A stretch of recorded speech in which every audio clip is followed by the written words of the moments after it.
Today, I'm bringing you my top 4 hidden gem dynasty players that you should be going out and trying to acquire, or maybe even draft in your dynasty startups. These are guys that I believe, are being underdrafted, overlooked, and undervalued currently right now in the dynasty community. So make sure you like, comment, and subscribe, and let me know which player you are trying to get, or which player is your hidden gem coming into the 2023 season. If you want bonus content, articles, and our rankings, make sure you go to flockfantasy.com/land. That's exactly where you can find my rankings, Zach rankings, and all the other content creators on the site. Once again, flockfantasy.com/land. You get 30% off at sign up when you use our promo code, which is absolutely awesome, and a 2-day free trial. I mean, why not go sign up? Check it out. Once again, 30% off when you go to flockfantasy.com/land.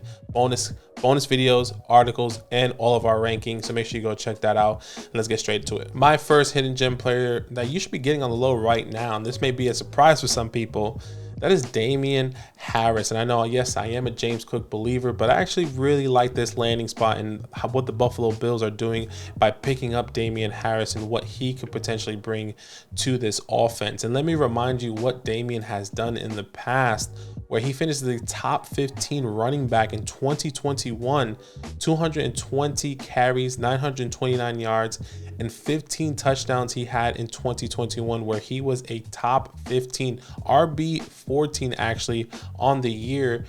And that's exactly what you want. That's the type of production you could potentially be getting from a Damien Harris. And he wasn't a guy that was catching the ball out of the air. No, that's going to be James Cook's role. But Damien Harris is going to be that goal line guy. That guy is going to get you that first and second down.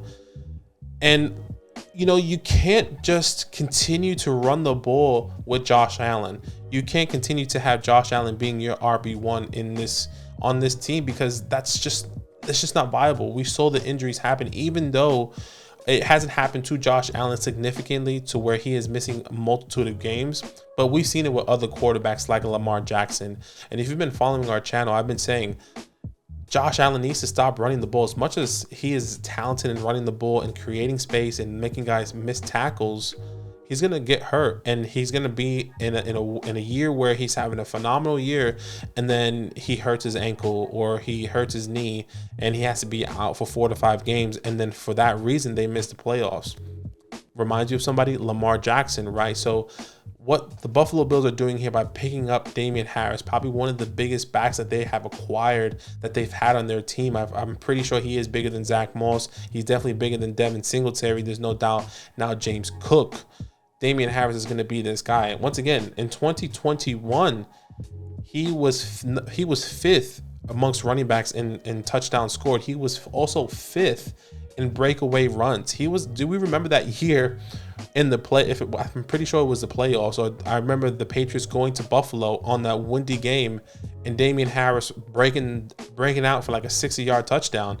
That's what he can do here. I would argue this could be a better offensive line now that the Patriots have here, and there's going to be a lot more production, a lot more goal line opportunities for Damien Harris, even if he has a James Conner, type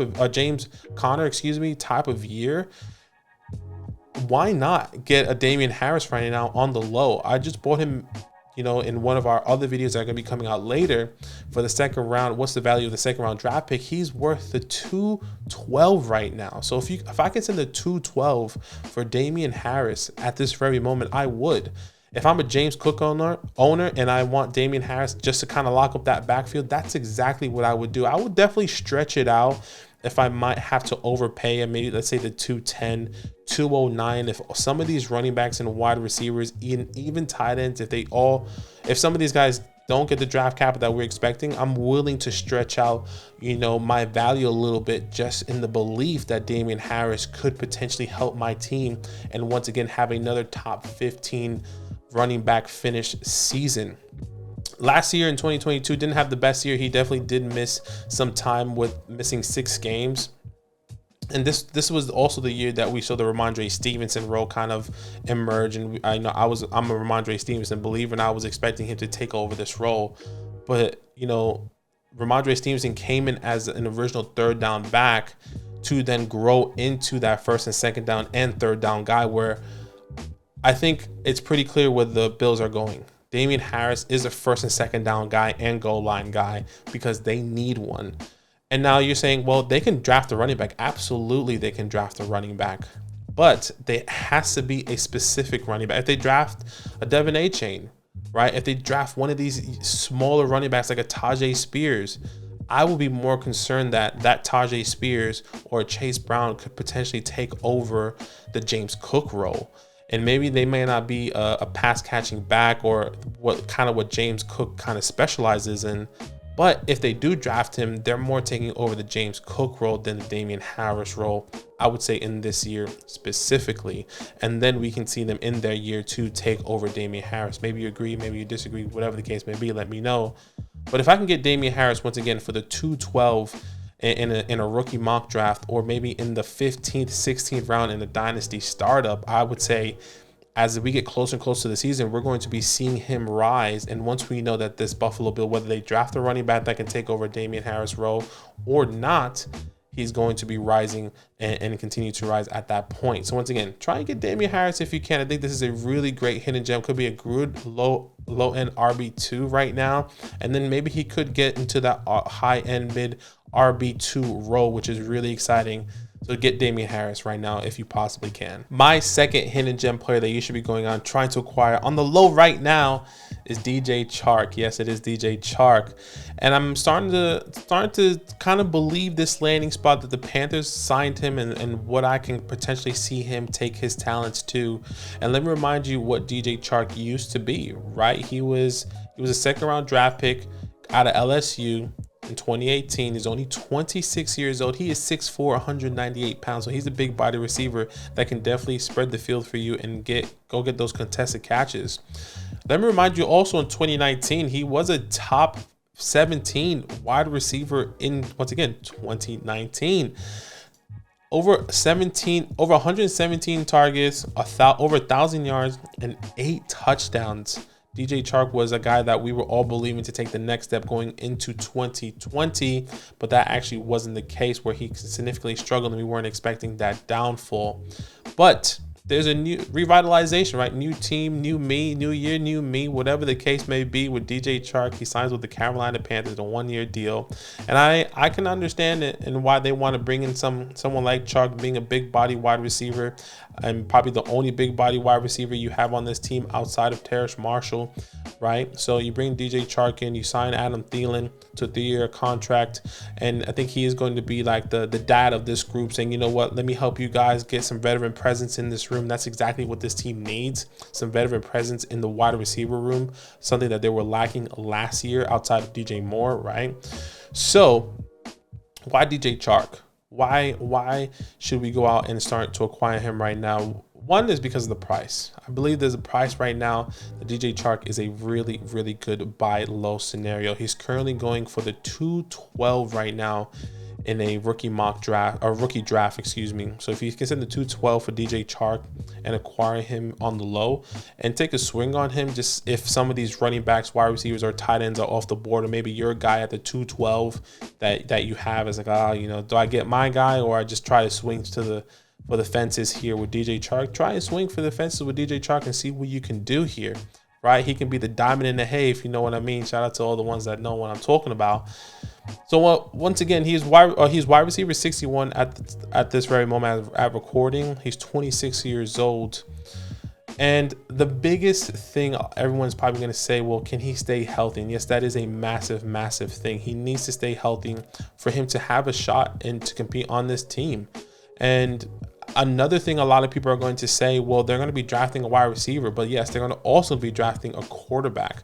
Whoever that wide receiver is, which I personally believe is going to be in the second round, whether that is Josh Downs, Zay Flowers, whatever the case may be, there are two different needs for this team. You need a slot receiver that's going to be sitting in the middle of the field, and you need a big body guy. And they have that big body guy in DJ Chark, where they have the Adam Thielen as the Y. So I think this really complements and sets this team up for success when you really look at it on paper. Not only that, they acquired Miles Sanders as well. So when you think of the workload, when you think of opportunity, he's not going to be a guy. Once again, these are hidden gems. These are guys that you hope and project that they can see a workload.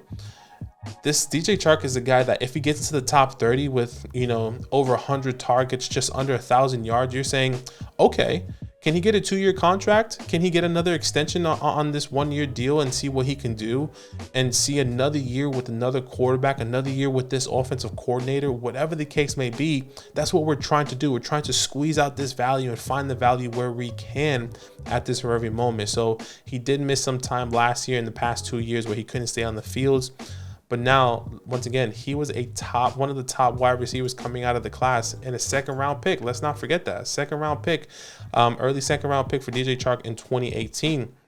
So keep that in mind. So once again, DJ Chark is not a guy that's going to be skyrocketing and being this wide receiver too. This is a good flex option, a good rotational guy, a guy that can help you and that if you believe in him, you can see him take the next step in 2023, right, or 2024. So try and get DJ Chark on the low. Once again, $212 for DJ Chark. It's a great price. My next buy low hidden gem that you should be going out acquiring is a tight end, which is a surprise, and that is Irv Smith Jr., baby. Make sure you go try and get some Irv. I know I'm liking this landing spot for Irv Smith. He's going to the Cincinnati Bengals in a really random time. It was like 3 o'clock in the morning. It felt like he went to the Cincinnati Bengals, was tweeted out by Peter Schrager, and it was really random. But anyways, he's now with the Cincinnati Bengals, and this is really exciting because this is a high-powered offense that have utilized a tight end at least this past year in 2022 with Hayden Hurst. But before we get into that, let me remind you, Irv Smith is only 24 years old, and that's exactly what we want. This young tight end who was a 2nd-round pick early on from Alabama in 2019. He is a guy that is very versatile, that can play in the slot, that can be moved around a lot, that has some speed. A 6'2" guy tight end that you exactly what you want, right? The problem is with Irv Smith is his injury history. Every single year he's been injured, right? 2019 only played 14 games, 2020 13 games, 2022 only 8 games. He's always had an ankle sprain. He hurt his finger. He tore his meniscus in 2021. He has a lot of problems with injury, and if he can stay healthy going into the 2023 season and find himself with some workload, you know, with this high-powered offense, we would gladly love to try and get Irv Smith and try and see him bounce back from all these injuries. You know, a lot of players that have had this injury history, right? They have always wanted, their main goal is to always play a full slate of games. I just want to play 17 games. I just want to play every single game in the season. That's what happened with Paris Campbell. That's what happened with Evan Ingram. And I think that's exactly where Irv Smith's goal is coming into this year. And I'm not saying, yeah, I know him. We called up. I texted him. If you look at all these guys that have the injury history, that's all they want to do. They just want to play. They want to be available, right? And I think Irv Smith, that's his goal this year. In my mind, I'm projecting that that's going to be his goal. And I know that's crazy to lean on that. But if you don't want to lean on that, that's okay. That's why I have some stats of where Hayden Hurst is leaving off. Okay, Hayden Hurst this past year finished tight end 21, so it wasn't the best, but he was definitely, you know, a guy that you should have picked up off the waiver wires. A guy that was not expecting for him to, excuse me, to be this guy to help you win fantasy games, to give you that good even, you know, averaging 8 to 12 fantasy points sometimes per game. Right? Hayden Hurst, 70 targets, over 440 yards and 2 touchdowns. And that's going to continue to grow, especially if Joe Mixon does leave this team. If Joe Mixon is cut before June 1st or after the draft or whatever the case may be, then there's an opportunity for this offense to spread out and for Irv Smith to gain some more targets in this offense. And there's no one competing with him right now. There's no one. It's just Irv Smith, right? So there's an absolute opportunity for Irv Smith not to be this top 5, top 10, not even top 15 tight end, just to stay healthy and to be that guy that can compete for a top 20 tight end position. And what's the price for Irv? That's not too much. That's not hard right now. According in a dynasty startup right now, excuse me, in a rookie draft for rookie picks, you can send a 303 for Irv Smith. That's nothing. If all those tight ends, the Sam Laportas, the Luke Musgraves, all those guys are gone by the second round, take a shot on Irv Smith that has a decent landing spot, that has an opportunity to gain production a little bit later on into the season. So, by the way, he's barely getting drafted in a dynasty startup. So definitely keep that in mind. If you're in a dynasty startup, he might be available in your waiver wires right now. Maybe somebody has him stashed. Maybe somebody's forgot about Irv Smith. Probably doesn't even know he got traded or got picked up, excuse me, by the Cincinnati Bengals. And this is a really good landing spot. This is a landing spot that we hope that teams like this team will draft a tight end. If they don't, what's gonna happen, right? If they don't draft a tight end, or if they get someone in the late rounds, let's say, I do believe a Zach Kuntz is probably going to go in like the 4th or 5th round, but like, how does that equate to an Irv Smith who won the 2nd round a couple years ago? Yes, injury history. Zach Kuntz is a completely different tight end, but so is Irv Smith. So I think there is definitely some things we can talk about and reevaluate if you really wanted to, but why not go take a flyer on Irv Smith? If you can send a 303 right now in a rookie draft for Irv Smith and take a chance, why not go and try and do that for him right now? And my 4th hidden gem player that I personally believe, I can understand why people would say, I don't think it's a hidden gem, but hear me out. I think he's being undervalued right now and overlooked by everything that's happening on his team, and that is Christian Kirk. And let me tell you that ever since Calvin Ridley's signing has happened, I've been more focused on Christian Kirk and where you can get him in a dynasty startup and how much he costs currently right now. And I don't think the cost is, according to the community, is the best price, but we'll get to that a little bit later. But I think a lot of people, once Calvin Ridley was signed, we're saying, bye-bye, Christian Kirk's dead. RIP to my Christian Kirk thoughts. That is not the case in the way that I'm viewing this for Christian Kirk. Let me remind you, he signed a 5-year contract with this team. We were laughing at the Jags saying, why the hell would you sign Christian Kirk for a 5-year contract? This was one of Zach's, if I'm not mistaken, it was one of Zach, my guy, one of the guys that he planted his flag on and said that he's going to be Trevor Lawrence's best friend. And I think that's going to continue for Trevor Lawrence in this team. Not saying that he's going to have a top 12 finish like he had this past year. Not saying that he's going to have over 130 targets or over 1,100 yards. No, I'm not saying that. I think we're just undervaluing still where this team is and how important he's going to be utilized for this team, for how important he's going to be for this team, right? So the real player that I personally believe that's going to be getting affected by all these targets, and I'm not saying, once again, that he's not going to get 130 targets. I'm saying that, I don't think he's going to be fantasy. I think he's not going to be irrelevant anymore. I think he will be relevant. The player that's really going to get affected is Zay Jones. Zay Jones this past year had 121 targets. You know where he played? The majority out wide. You know where Christian Kirk normally plays and is successful is in the slot. You know who is moved around all the time and who succeeded with Atlanta when Julio Jones was there? Calvin Ridley. He was out wide. He was in the slot. He was going all over the places. Let me tell you, Calvin Ridley, when he came into the league in 2018, 75.4% out wide, 24% in the slot. 2019, 87.9% out wide, 11.7 in the slot. Out wide, you can see the stats in 2020, 88%. In 2021, 78%. He plays out wide. He can go in and out. Calvin Ridley, yes, he can. He plays out wide. Doesn't mean that Christian Kirk is going to be irrelevant. Christian Kirk is a slot receiver, and he's going to continue. I would say, once again, I'm not projecting over 133 targets or what he got this past year. I don't project the massive downfall that everyone is projecting. I do believe Trevor Lawrence is a quarterback that can maintain 2 fantasy relevant wide receivers that can maintain 2 top 20 fantasy relevant wide receivers in Christian Kirk and in Calvin Ridley. Christian Kirk is going to be the Calvin Ridley to Calvin Ridley, right? Like, Calvin Ridley was amazing for Julio Jones as a wide receiver too. They basically had 2 wide receiver ones on this team. Now Christian Kirk is coming in, Calvin Ridley's coming into this role, and Christian Kirk is saying, you know what, I'll take Calvin Ridley's role. Let's don't devalue Christian Kirk right now. And the hardest part is the value. Okay, when you look at, according to the community on Keep Trade, Christian Kirk right now is wide receiver 33, and that means he's valued around the 112 to the 202.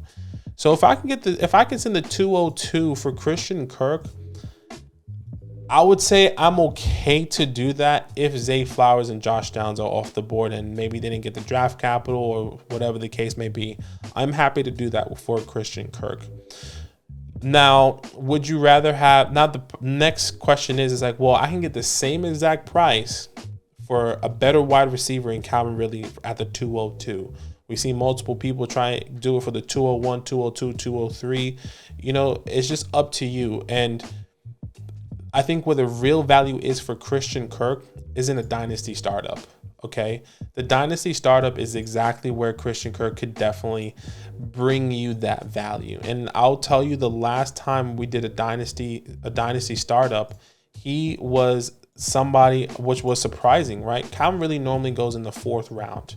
Okay, so here in this last mock draft, you can probably see on your screen, Calvin really went at the 6'9". Christian Kirk went at the 7'9". It's not that big of a value, but if I can pass up Calvin, really get another wide receiver, get another running back, get a quarterback that I need depending on my strategy, and then get a Christian Kirk around near the turn, I'm really happy to do that, because I think once again, we are devaluing Christian Kirk. Maybe I'm undervaluing Calvin Ridley, right?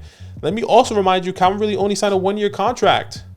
They only picked him up. He has the 1-year contract. It's not like he has a 3-4-year contract as if he's going to be on this team after 2023. What if Calvin really has a bad year? What if he doesn't have, you know, he has 100 targets. Let's just say he has 700 yards and 7 to 8 touchdowns. And they're saying, oh, well, Calvin, you know, missed some football. Do we want to re-sign him, or we just want to let him walk? Maybe we can get somebody in the draft. That's a real possibility. I'm not valuing Calvin Ridley. I just think that we are devaluing Christian Kirk too much.